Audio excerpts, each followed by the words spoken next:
룻기 1장 1절에서 14절입니다. 키워드는 절망과 혼란, 비추시는 하나님, 빛을 선택하는 우리입니다.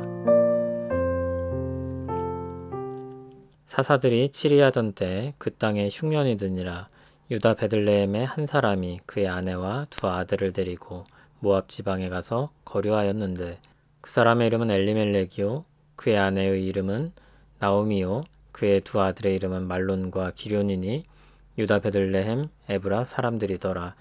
그들이 모압 지방에 들어가서 거기 살더니 나오미의 남편 엘리멜렉이 죽고 나오미와 그의 두 아들이 남았으며 그들은 모압 여자 중에서 그들의 아내를 맞이하였는데 하나의 이름은 오르바요 하나의 이름은 룻이더라. 그들이 거기에 거주한 지 10년쯤에 말론과 기런 두 사람이 다 죽고 그 여인은 두 아들과 남편의 뒤에 남았더라. 그 여인이 모압 지방에서 여호와께서 자기 백성을 돌보시사 그들에게 양식을 주셨다 함을 듣고 이에 두 며느리와 함께 일어나 모압 지방에서 돌아오려 하여 있던 곳에서 나오고 두 며느리도 그와 함께하여 유다 땅으로 돌아오려고 길을 가다가 나오미가 두 며느리에게 이르되 너희는 각기 너희 어머니의 집으로 돌아가라. 너희가 죽은 자들과 나를 선대한 것 같이 여호와께서 너희를 선대하시기를 원하며 여호와께서 너희에게 허락하사 각기 남편의 집에서 위로를 받게 하시기를 원하노라 하고 그들에게 입맞춤에 그들이 소리를 높여 울며 나오미에게 이르되 아니니이다. 우리는 어머니와 함께 어머니의 백성에게로 돌아가겠나이다 하는지라. 나오미가 이르되 내 딸들아 돌아가라. 너희가 어찌 나와 함께 가려느냐. 내 태중에 너희의 남편 될 아들들이 아직 있느냐. 내 딸들아 되돌아가라. 나는 늙었으니 남편을 두지 못할지라. 가령 내가 소망이 있다고 말한다든지 오늘 밤에 남편을 두어 아들들을 낳는다 하더라도 너희가 어찌 그들이 자라기를 기다리겠으며 어찌 남편 없이 지내겠다고 결심하겠느냐. 내 딸들아 그렇지 아니하니라. 여호와의 손이 나를 치셨으므로 나는 너희로 말미암아 더욱 마음이 아프도다 하매 그들이 소리를 높여 다시 울더니 오르바는 그의 시어머니에게 입맞추되 룻은 그를 붙쫓았더라. 아멘. 오늘부터 일주일간 룻기를 함께 읽습니다. 룻기는 1장 1절에 밝히고 있는 것처럼 사사들이 치리하던 때의 기록입니다. 사사들이 치리하던 시기에 대해서 사사기서는 왕이 없으므로 자기 소견에 옳은 대로 행하던 시대라고 했습니다. 왕이신 하나님을 잃어버린 시대라고 할 수 있습니다. 왕이신 하나님을 잃어버리면 어떻게 됩니까? 참 자유를 얻는 것이 아니라 서로 각자 원하는 욕망에 따라서 살기 때문에 온갖 죄성이 서로 부딪히는 일이 벌어집니다. 말하자면 죄악의 춘추 전국 시대인 것입니다. 그때엔 이스라엘도 하나님의 말씀이 아닌 자기 소견에 옳은 대로 행합니다. 그것이 당시의 전반적인 분위기입니다. 그런데 1절을 보면 흉년이 들었다고 했습니다. 흉년은 유다 베들레헴도 비껴가지 않았습니다. 베들레헴은 빵집이라는 뜻입니다. 빵집에 흉년이 들어서 먹을 것이 없고 한 가정은 생존을 위해서 베들레헴을 떠나서 모압이라는 곳으로 이주하게 됩니다. 분명 생존을 위한 선택입니다. 그러나 사사시대, 모압 이주, 그곳 사람들과의 결혼 이런 요소들은 구약의 이스라엘이라는 특성을 생각할 때 단지 생존을 위한 선택만으로 보기는 어렵습니다. 특히 룻기는 그런 요소들을 나열해서 이 정황이 그렇게 우호적으로 볼 수 없다는 것을 드러내고 있습니다. 살기 위해 선택의 여지가 없었다거나 어쩔 수 없이 갔으니 괜찮다고 말하지 않는 것입니다. 오히려 그들의 이주는 하나님을 떠나는 삶을 보여준다고 할 수 있습니다. 2절을 보면 그렇게 떠난 가정에 대해 말합니다. 엘리멜렉과 나오미의 가정이었고 두 아들이 있었는데 말론과 기런입니다. 모두 유다 베들레헴 출신입니다. 그런데 그들이 모압 지방에 들어가서 거기 살았습니다. 유다 베들레헴 사람이 모압으로 들어가 살았다. 부정적인 뉘앙스를 가진 서술입니다. 그렇게 하나님이 기업으로 주신 땅을 떠나서 살 때 재앙이 찾아옵니다.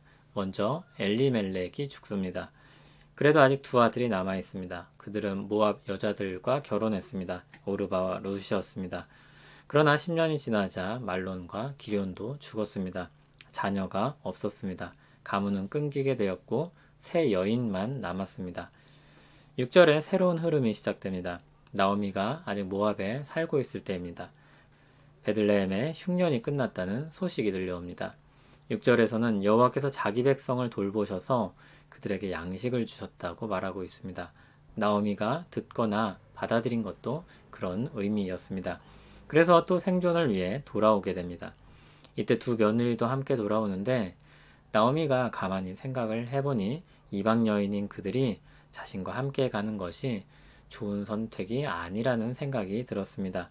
하나님께서 선대해 주시길 구하며 그들에게 고향인 모압으로 돌아가기를 권했습니다. 처음엔 그들은 울며 거절했습니다. 하지만 나오미는 더욱더 분명하게 말했습니다. 11절처럼 나오미를 따라간다면 그들은 홀로 살아야 할 것이라고 했습니다. 그러나 그러기엔 그들이 너무 젊습니다. 그렇게 강권하자 오르바는 울면서 모압으로 돌아갑니다. 룻은 그럼에도 나오미와 함께 하기로 결정합니다. 13절을 보면 나오미가 지금 자신의 현실을 어떻게 받아들이고 있는지를 보여줍니다. 여호와의 손이 자신을 치셨다고 했습니다. 하나님 앞에서 자신의 선택과 삶을 돌아보았을 때 그렇게 느끼고 생각하게 된 것입니다. 이렇게 룻기의 첫 부분은 탄식하는 시편처럼 슬픔이 가득한 장면으로 시작됩니다. 탄식은 죄가 세상에 들어온 이후 우리의 일상이 되었습니다. 조금만 둘러봐도 슬픈 현실은 우리 곁에 널려 있습니다. 하나님은 거기서도 빛을 비추십니다. 베들레헴에 다시 양식이 생겼다는 소식을 나오미가 듣게 합니다.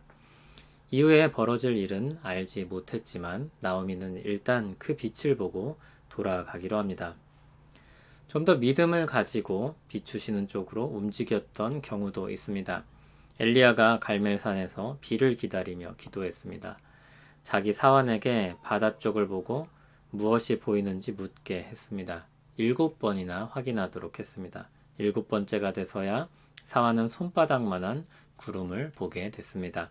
하나님이 비추신 빛이라는 것을 엘리야는 알았습니다. 엘리야가 엎드려 기도하며 기다릴 때 하나님이 비추신 그 빛을 보게 하신 것입니다. 사환에겐 작은 구름 조각이었지만 엘리야에겐 하나님이 비추신 빛이었습니다. 우리는 선택할 수 있습니다. 그냥 슬픔에 머물러 있을 수도 있습니다. 자기 힘으로 돌파구를 찾으려고 할 수도 있습니다. 하나님이 비추시는 빛을 찾고 그쪽으로 발걸음을 옮길 수도 있습니다. 나오미는 하나님이 기업으로 주신 땅에서 하나님의 빛을 발견하지 못했습니다. 사사시대라는 정황이 그의 마음을 더욱 어둡게 했던 것 같습니다. 그는 그 땅을 떠나 이방 땅으로 갑니다. 거기에 가면 살 수 있을 것이라고 여겼습니다.